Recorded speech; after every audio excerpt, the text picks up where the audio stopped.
EFDD-Fraktion hat jetzt das Wort, Herr Farage. Mr. Farage. Good morning. Good morning.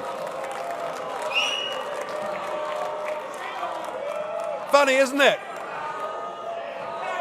Funny, isn't it?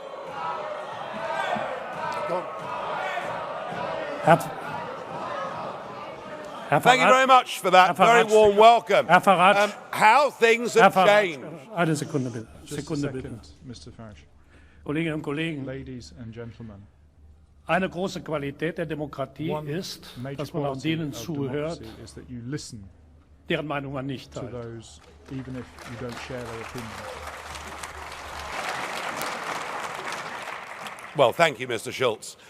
Isn't it funny? You know, when I came here 17 years ago, and I said that I wanted to lead a campaign to get Britain to leave the European Union, you all laughed at me. Well, I have to say, you're not laughing now, are you?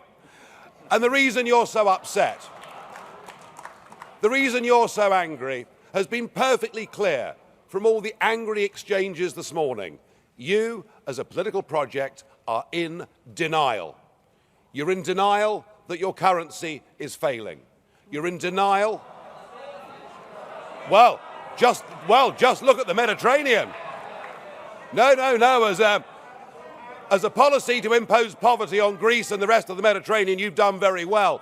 And you're in denial over Mrs. Merkel's call last year for as many people as possible to cross the Mediterranean into the European Union has led to massive divisions between countries and within countries. But the biggest problem you've got, and the main reason the United Kingdom voted the way that it did, is you have, by stealth, by deception, without ever telling the truth to the British or the rest of the peoples of Europe, you have imposed upon them a political union.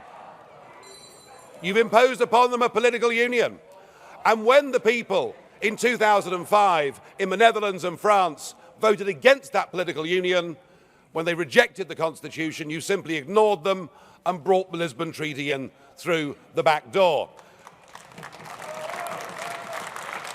What happened last Thursday was a remarkable result. It was indeed a seismic result, not just for British politics, for European politics, but perhaps even for global politics too, because what the little people did, what the ordinary people did, what the people who have been oppressed over the last few years and seen their living standards go down, they rejected the multinationals, they rejected the merchant banks, they rejected big politics, and they said, actually, we want our country back, we want our fishing waters back, we want our borders back, we want to be an independent, self-governing, normal nation, and that is what we have done, and that is what must happen.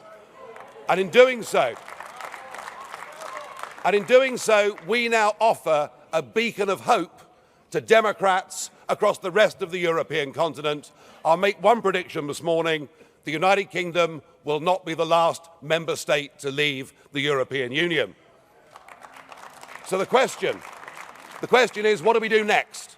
Now, it is up to the British government to invoke Article 50. And I have to say that I don't think we should spend too long in doing it. I totally agree, Mr. Juncker, that the British people have voted. We need to make sure that it happens. But what I would like to see is a grown-up and sensible attitude to how we negotiate a different relationship. Now I know that virtually none of you have ever done a proper job in your lives or worked in business or worked in trade or indeed ever created a job. But listen, just listen. Herr Farage, Augenblick. Mr. Farage, just a second. Liebe Kolleginnen und Kollegen, bei allem Verständnis für Ihre Aufregung, Sie benehmen sich gerade, wie UKIP sich normalerweise hier in diesem Haus benimmt. Also kopieren Kopieren Sie sie nicht. Herr Farage, ich will Ihnen allerdings eins sagen. Ihre Äußerung, dass die Kollegen hier in diesem Hause niemals einen ordentlichen Job gemacht hätten, die müssen nicht von sich auf andere schließen. Das geht so nicht. Thank you.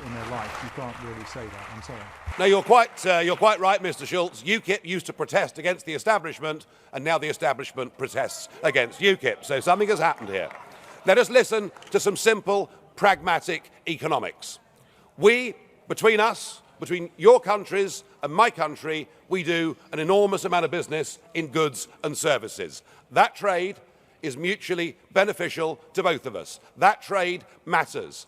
If you were to decide to cut off your noses, to spite your faces, and to reject any idea of a sensible trade deal, the consequences would be far worse for you than it would be for us. And even no deal is better for the United Kingdom than the current rotten deal that we've got. But if we were to move to a position where tariffs were reintroduced on products like motor cars, then hundreds of thousands of German workers would risk losing their jobs. So why don't we just be pragmatic, sensible, grown up, realistic, and let's cut between us a sensible tariff-free deal, and thereafter recognise that the United Kingdom will be your friend, that we will trade with you, we will cooperate with you, we will be your best friends in the world. But do that, do it sensibly, and allow us to go off and pursue our global ambitions and future. Thank you. The London stock market's rallying strongly this morning. It is now 12% up since its February lows. Sterling is weak, but then it started declining from July 2014. And the Prime Ministers of Australia and New Zealand are now vying for who can be the first country from outside the EU to do a trade deal with the United Kingdom. Things are looking pretty good.